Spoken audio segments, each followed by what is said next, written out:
Happy, thank you very much for coming into the studio.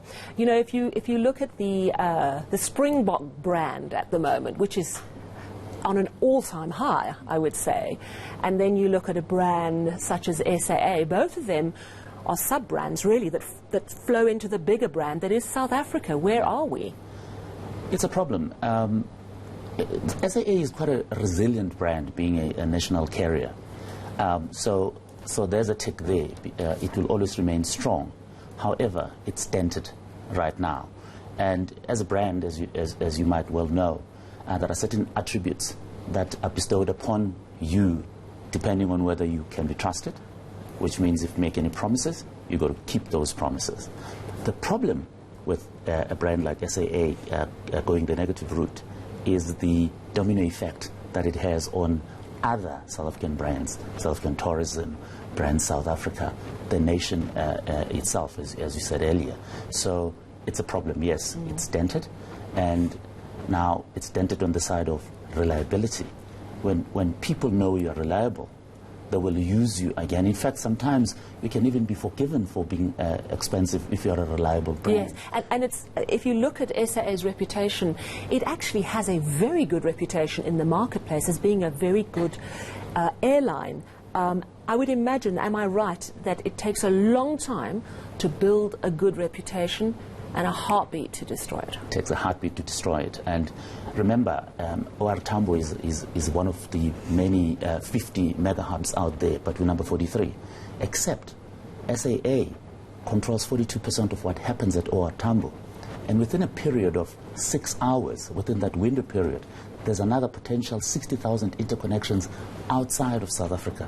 So this domino effect and how this brand gets affected goes beyond just the African shores. So it's a big problem when you have a brand like this one, dented on reliability, consistency and trust. Now, we don't even know if SAA is going to survive. It needs to be decided, because this is a company that actually isn't a going concern. But let's say there is a last-minute bailout to keep it going and a decision to keep SAA going. How do you rebuild a reputation, and how long does it take? It takes a while, but you have to do the correct things on the side of delivery, what I spoke about earlier. As you know, I mean, I've flown SAA quite a lot. The experience itself is pretty good. So you go back to the basics. You depart on time. And it looks like SAA needs a friend. In this case, it needs another friend that is good, because then you can rely on what that other good friend brings and imbues upon you as a brand, and you go back and you bring back the reliability, you bring back the trust, you bring back the consistency. You bring back the believability that needs to come back. And if you get a good friend, in my view, that's how I would do it. Now, some people say that we don't need a national carrier, that it's a nice to have, but we can be flown around by any other airline.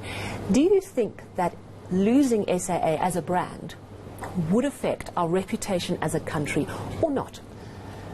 I wouldn't lose the brand SAA, because but let's say they decide to close it. Let's go that route. Well, do you think there will be a brand damage for the country as a whole? Life would go on.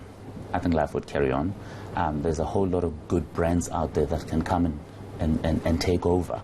I just think that if I were to do it, I would keep the SAA brand, because it's strong enough, and its reputation has always preceded it, at least as far as the African continent is concerned. So I would go find a good partner, but I would insist on keeping the SAA brand. And you spoke about the crucial importance in any reputation of trust.